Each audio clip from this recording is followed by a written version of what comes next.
so full. I'm practically a blubber beast.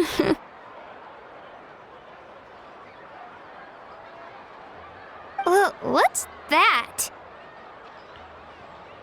A creature from Fontaine with a super round belly. You've never seen a picture of one? Oh, it sounds so cute. Paimon can vouch for their cuteness. You can pat their belly and they'll even join in. That reminds me of my Saurian companion. Her name was Emila. She wasn't the sharpest Tatankasaur, but she was incredibly brave. When there was nothing to do, she would lounge around the tribe without making a sound, even if you bumped into her. Sometimes visitors would think she was all passed out. But she was completely different once we were on the move. When she was little, I took her on all sorts of adventures. But Saurians grow a lot faster than humans. Before long, she was the one dragging me all over the place. Wow, she must have been a great fighter to keep up with you. Yeah, she was tough. Veressa told me she was amazing in the final battle. I had to defend the stadium, so I never got the chance to see her one last time. It was a choice I had to make, but it was hard to accept. Sorry, I didn't mean to bring down the mood. I'll just get to the important part. I actually saw her in my dreams the past few nights.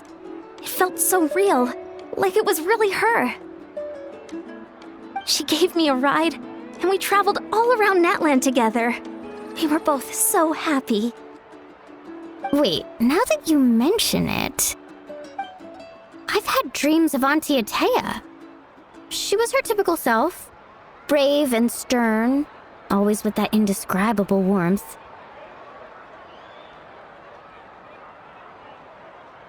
I've never had a dream that felt so real. Just like you said, it felt like I actually got to see her again. So it wasn't just me. Wait, you've had dreams too? Oh, don't tell Paimon you dreamt of your aphids or something. It wasn't just them. Some of the Gramps and Grannies who looked after me were there too. Growing up, I could always hear a degree of guilt in the way they spoke to me. It's why they never asked anything of me. Why they gave me so much freedom. I never wanted things to be that way. But even in my own dreams, nothing changed. They sounded exactly the same, just like real life. The same thing happened to me. I dreamt of Io's grandparents. Io? Oh, right, your Saurian companion. Io's grandparents fell to the abyss during the battle, so it's been really hard for him. He's barely been eating.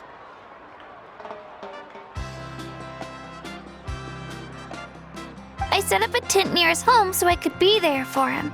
And I had a dream that his grandparents came back.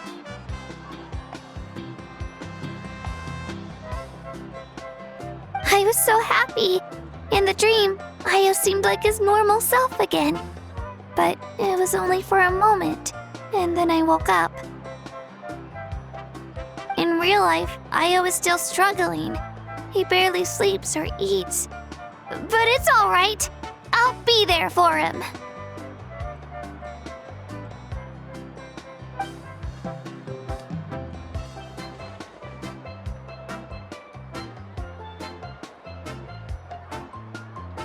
Traveler? Chaska? Did you two... Oh, sorry, never mind. When did this become story hour? Still, I have nothing to hide. I dreamt about Koichi.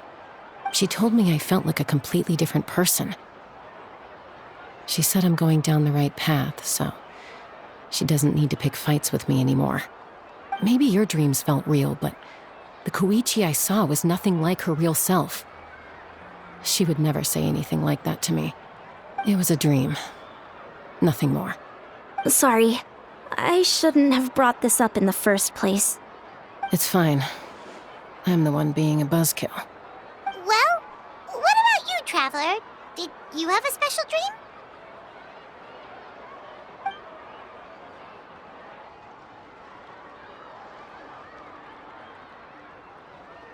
You're kidding. The captain? Does that mean you have some kind of secret connection to him? No, of course not. Maybe the Traveler's dream is a different kind of phenomenon. I may know the cause of the dreams. At the end of the battle, I launched a special kind of night war by using the power of the Divine Throne. Its great power allowed the Ode of Resurrection to bring back all casualties, independent of the time of victory or the possession of an ancient name.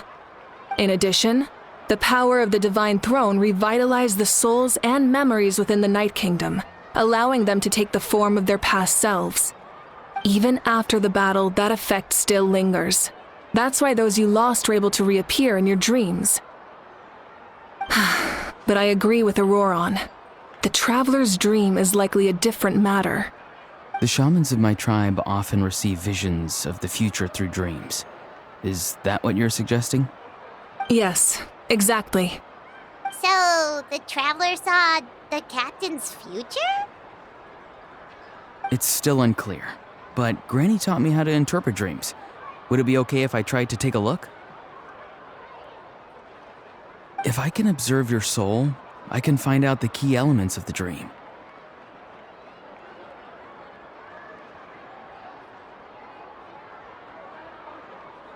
You're thinking of the Dendro Archon, right? My tribe's power over dreams is nothing compared to that of an Archon. Observing the dreamscape requires a ritual and can only reveal static images. We also need the full cooperation of the dreamer. Otherwise, the process could be used to violate the privacy of others.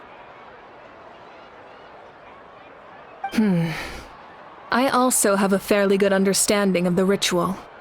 What do you say, Traveler? Should we start the preparations? Then I'll start getting ready. We'll carry out the ceremony somewhere else.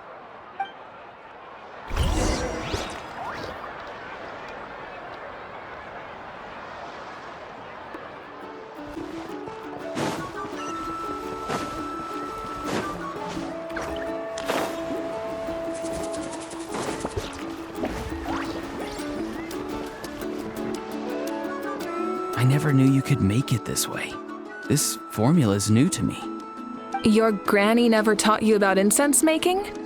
No. She usually just lists off the ingredients and tells me to follow the formula. Then you still have a lot to learn from her.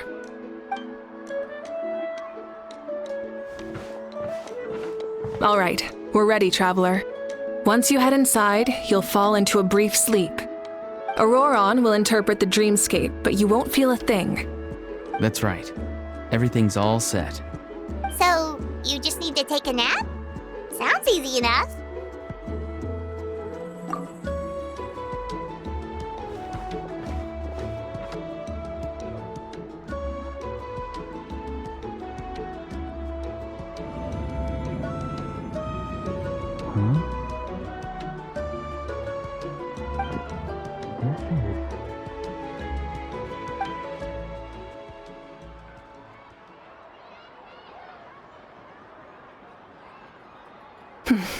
Here, have some water. It'll help to clear your head. You're awake already, Traveler? That was fast.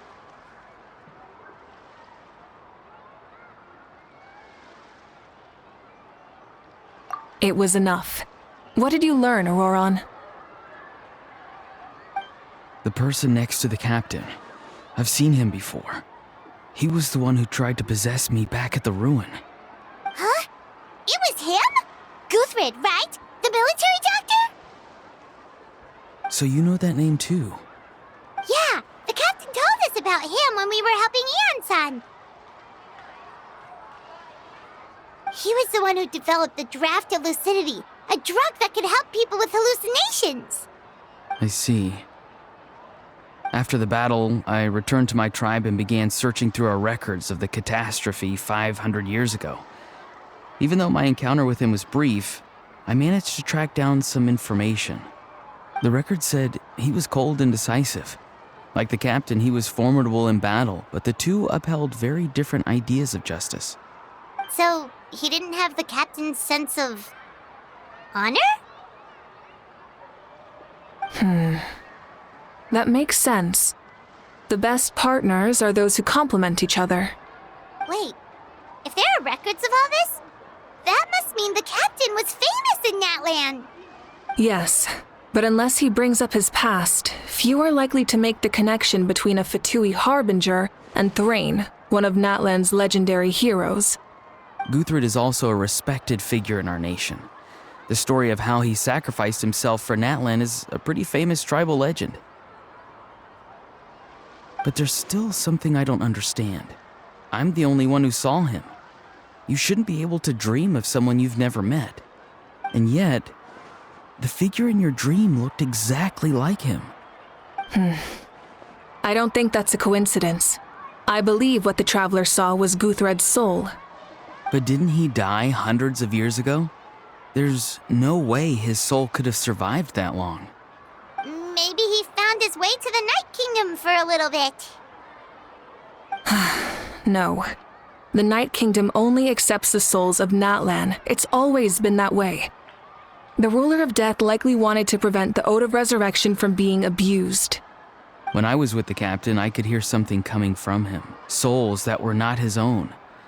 I heard voices of sorrow and pain, sometimes faint, sometimes strong. Wait, are you saying the captain has had Guthred's soul inside of him all along? That's the part I don't understand. Ordinary people shouldn't be able to carry the souls of others. It's only possible for me because my situation is unique. And even then, you saw what happened. The Lord of the Night's voice triggers a violent reaction in those with fragmented souls.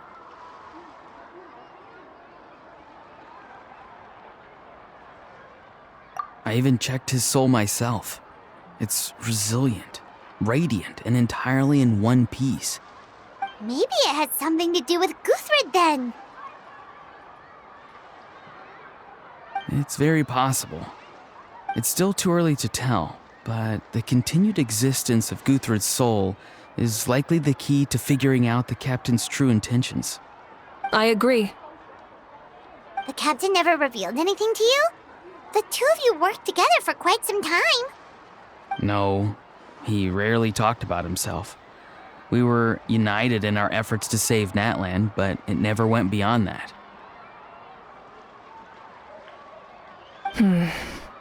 Let's come back to this later.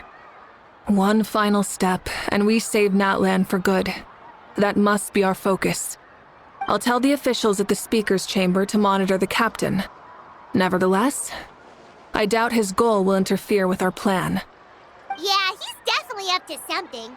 But there are far more important things for Paimon to worry about. Like if Paimon had to rate her level of worry, the captain gets maybe 50 points. But considering the final battle, you two get at least 2,000! In any case, conjecture will only get us so far. It might be more useful for you to ask the captain directly, Auroron. With any luck, he might just tell you the truth. Huh? Me?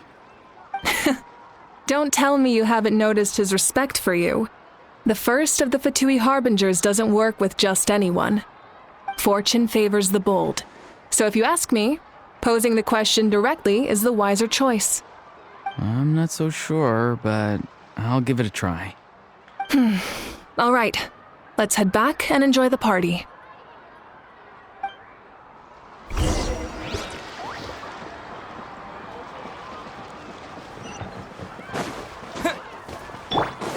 Yeah! Skyward! Scatter!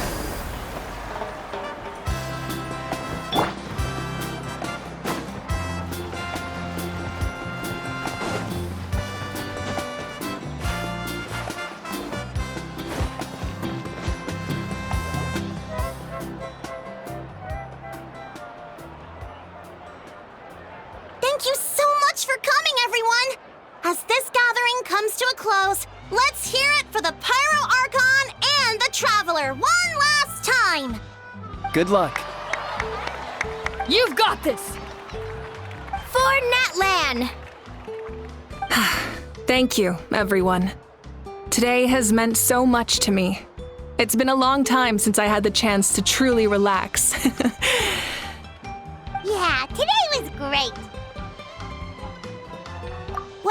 That concludes the send-off. Everyone is free to go. Any volunteers willing to stick around for cleanup, follow me! Oh, I'm in.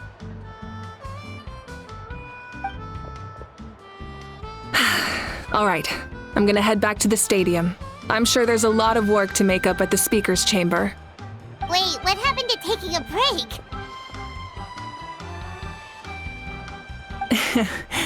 There is no break from the responsibilities of an Archon. Anyone else heading to the stadium? We can go together. Yeah, I'll come. There's a few things I want to pick up before I head home. No one really needs a peacemaker right now, so I think I'll spend some time with my parents. Okay, see you soon!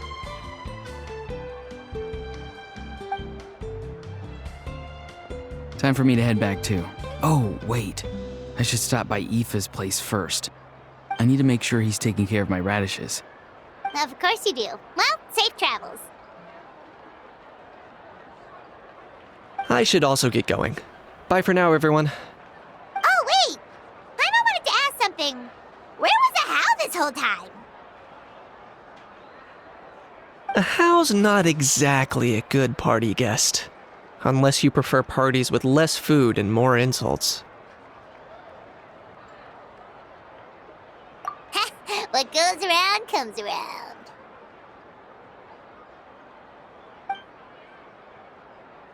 I'm gonna go too. Good luck with your ancient name. Not sure if you already know this, but being the first bearer of your name is a huge honor in Natlan. It comes with a lot of responsibility. But I'm sure your deeds will be remembered for generations to come. I believe in you. Well, I guess I should head out too. It's gonna be super late by the time I get back. I think I'll go see Shilonin. She's probably done with your ancient name by now. I can check for you. Yeah, Shilonin is an amazing engraver. She usually works really fast. But your ancient name is a special case, so I can't say for sure. Well, we also don't have anything to do, so why don't we go together? Oh, it's okay. I'm not alone. Turbo Twirly's with me. Still, if you want to check on the progress, we should definitely go together. Getting an ancient name is such a special moment. Whoo! Let's go!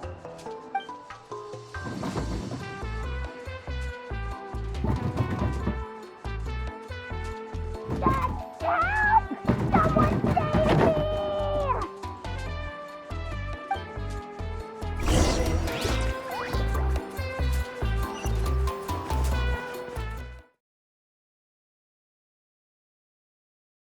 Who was the one who tried to possess me